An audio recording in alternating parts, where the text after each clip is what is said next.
오늘 아침 하나님께서 우리에게 주시는 말씀은 출애굽기 20장 13절 말씀입니다. 출애굽기 20장 13절 말씀, 우리 같은 마음으로 한 절 말씀 봉독하도록 합니다. 살인하지 말라. 저는 오늘 본문 말씀을 통해서 남을 살리는 신앙으로 살라라는 제목으로 주의 말씀을 선포하도록 하겠습니다. 우리가 살인하지 말라 이런 말씀을 받게 되면 문득 마음에 생각이 드는 것이, 다른 것은 다 지키기 어렵지만은 그렇지만 이거는 참 지키기 쉽다. 왜냐하면 내가 누군가를 정말 그 생명을 해치는 그런 일들은 차마 세상 사람들도 안 하는데 하겠는가 하면서 좀 가볍게 여기는 경향이 있습니다. 근데 오늘 본문에 나와 있는 살인하지 말라 하는 이 말씀은 훨씬 더 깊고 포괄적인 그러한 의미를 가지고 있습니다.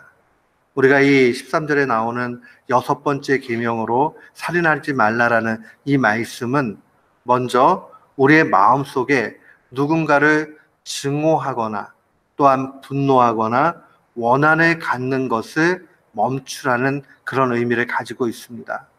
우리가 어떤 사람에 대해서 아주 혐오스럽게 미워한다던가, 어떤 상황에 분노를 한다던가, 또 한이 맺혀져 가지고 원한을 갖는다던가 하는 모든 것은 실제 내가 누군가를 해치지 않아도 그의 생명을 완전히 내가 좌지우지하지 않는다 할지라도 그 자체가 살인하는 것이 된다는 것을 기억해야 됩니다.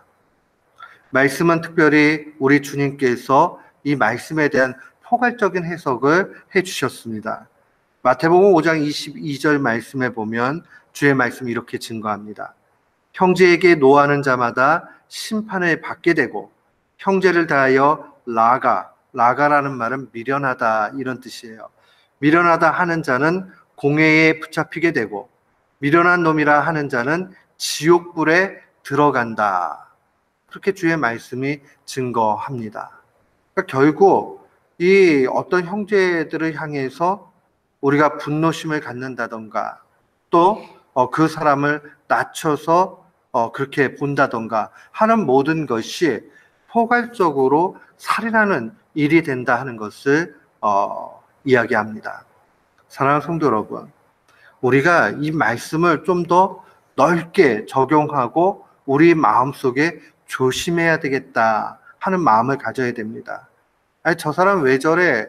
라고 하면서 낮추고, 또 때로는 내가 힘이 없어서 누군가에 대해서 마음에 그 원한이 쌓이게 되고 하게 되면 그 모든 것이 결국은 누군가를 해치고 싶은 그런 마음으로 가게 된다는 겁니다.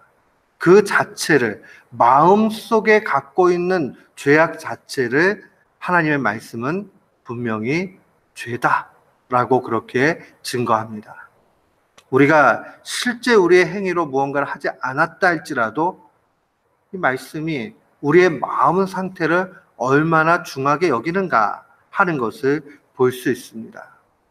우리가 또한 하나 기억을 해야 되는 것은, 이 살인하지 말라 하는 이 말씀은 반대로 이야기하면 남을 살리라 하는 그러한 의미를 갖습니다.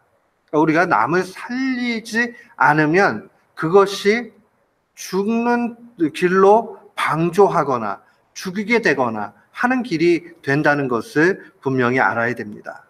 오늘 이 말씀은 우리가 실천적으로 우리의 삶에 적용할 때에, 내가 자칫 잘못하면 남을 죽일 수도 있지만은 또 한편으로는 다른 말로 우리가 죽어가는 영혼을 살려가야 되겠구나 하는 그 마음을 분명히 가져야 됩니다. 우리가 남을 어떻게 살릴 수 있습니까? 남을 살릴 수 있는 것은 복음만이 가능케 합니다. 우리의 마음속에 기억을 해야 되는 게, 복음은 죽은 영혼을 살린다. 복음은 사람을 변화시킨다. 복음은 오직 생명으로 이끈다 하는 이 단순한 주의 진리를 삶에 실천해야 됩니다. 복음을 통해서 남을 살리는 것, 복음 전파가 중요한 거죠. 복음 신앙으로 가는 그 일들이 귀합니다. 그렇다면 우리가 복음이 무엇인가 하는 것을 알아야 됩니다. 복음은 다른 것 아닙니다. 예수 그리스도가 이 땅 가운데 보여주신 그 전부가 복음입니다. 그러면 그것을 한마디로 이야기하면 예수님께서 십자가에 죽으시고 부활하셨다 하는 이 복음 사건 자체가 복음을 가장 잘 드러내는 말씀이다 볼 수 있습니다. 주님이 죽으셨지만 부활하셨다. 이 말씀은 분명히 우리에게 부활 신앙을 도전합니다. 그러니까 복음을 믿게 되면 부활에 대한 소망이 있게 돼요. 복음을 믿게 되면 이 땅의 것이 전부 다가 아니고 영원한 나라가 있다라는 종말 신앙으로 가게 돼 있습니다. 부활 신앙의 다른 얼굴은 종말 신앙이에요. 부활 신앙이라는 것은 넘어진 것 같지만, 죽은 것 같지만 다시 일어나게 되고 승리하게 되고 다시 살게 되는 것을 의미합니다. 부활 신앙 가지게 되면 반드시 종말에 대해서 마음속에 간직하게 돼 있습니다. 그러니까 우리가 복음 믿게 되면 반드시 이 부활 신앙과 종말 신앙으로 나아간다 하는 것을 깨달아야 됩니다. 고린도전서 15장이 부활장이라 사람들이 그렇게 이야기합니다. 맨 마지막에 57절과 58절은 이렇게 증거합니다. 우리 주 예수 그리스도로 말미암아 우리에게 승리를 주시는 하나님께 감사하노니 그러므로 내 사랑하는 형제들아 견실하며 흔들리지 말고 항상 주의 일에 더욱 힘쓰는 자들이 되라. 이는 너희 수고가 주 안에서 헛되지 않은 줄 알미라 라고 증거합니다. 오늘 말씀을 보세요. 예수 그리스도로 말미암아 승리를 주시는 하나님께 감사한다. 예수 그리스도로 말미암아 승리를 준다. 죽으셨으나 부활하셨다. 내 앞길에 걸림이 되는 일이 있으나 그래서 소망이 없는 듯 보이지만은 결국 예수 그리스도로 말미암아 그 모든 것은 아무것도 아닌 것이 된다. 반드시 승리하게 된다. 부활신앙 갖게 되는 거예요. 그러면 우리가 이 부활신앙이 또 어떻게 삶으로 나타나느냐? 사랑하는 형제들아 견실하며 흔들리지 말고 항상 주의 일에 더욱 힘쓰는 자가 되라. 현실 가운데 확신해 가지고 살아가는 것이죠. 이렇게 나아가게 될 때에 현실의 것이 전부 다 아니에요. 영원한 나라가 있다라는 것까지 분명히 보게 됩니다. 현실 도피가 아니라는 겁니다. 기독교 신앙은 현실과 동떨어져 있는, 시간적으로 얘기하면 지금 것은 아무것도 아니고 미래에만 뭔가가 일어나는 일이라든가, 아니면 공간적으로 이야기를 하면 이 땅의 것 전부 다고 뭐 그렇다 이런 게 아니에요. 반드시 이 땅의 것도 있고 미래의 것도 있고, 그러나 진짜는 미래의 것이 있는 것이죠.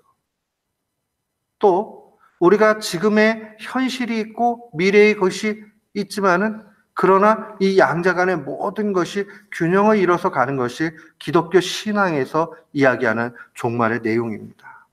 이게 왜 가능하냐? 예수님의 부활 때문에 그래요. 이 사실을 우리가 바라보고 다른 사람들에게 그거 알려줘야 됩니다. 부활 신앙을 가지고 종말 신앙을 가지고 있는 부모는 자녀를 대하는 태도가 다릅니다. 자녀가 내 말대로 빨리 올 수도 있지만은 좀 더딜 수 있어요. 그때의 마음속에 주님이 죽음 가운데서 부활하셨으니 저 아이도 지금은 부족하지만은 언젠가 분명히 그 자리에 가게 된다. 그 승리를 바라보고 참고 기다릴 수 있는 거예요. 또 어떤 일들이 지금 잘 안 돼요. 절망스러워요. 그래 너무 힘들어요. 그때에 아하, 주님이 고난을 통해서 영광으로 들어가셨으니 지금 이 고난이 결국은 영광으로 들어가는 하나하나의 중요한 일이 되겠구나 하고 소망을 갖게 되는 겁니다. 남들에게 그 가운데 얘기하는 거죠. 다른 사람들에게 그냥 힘든데 힘내시오 하는 거하고 우리 주님이 부활하셨습니다 하고 그 부활의 증거 가운데 확신을 가지고 위로하는 것과는 진짜 하늘과 땅 차이라는 것을 분명히 알아야 됩니다. 남을 살리는 신앙, 그것이 귀합니다. 내가 고난 가운데 놓여져 있을 때 믿음으로 잘 이기는 믿음의 길을 보여줄 때에 사람들은 바라보고 야, 하나님 믿는 사람 다르구나. 하나님이 살아계시구나 하고 보는 것 아니겠어요? 오늘 이 말씀을 간직하면서 남을 살리는 신앙 가운데 살인하지 말라 하는 이 말씀을 더욱 적극적으로 지켜나가는 우리 모두가 되기를 주의 이름으로 축원합니다. 아멘.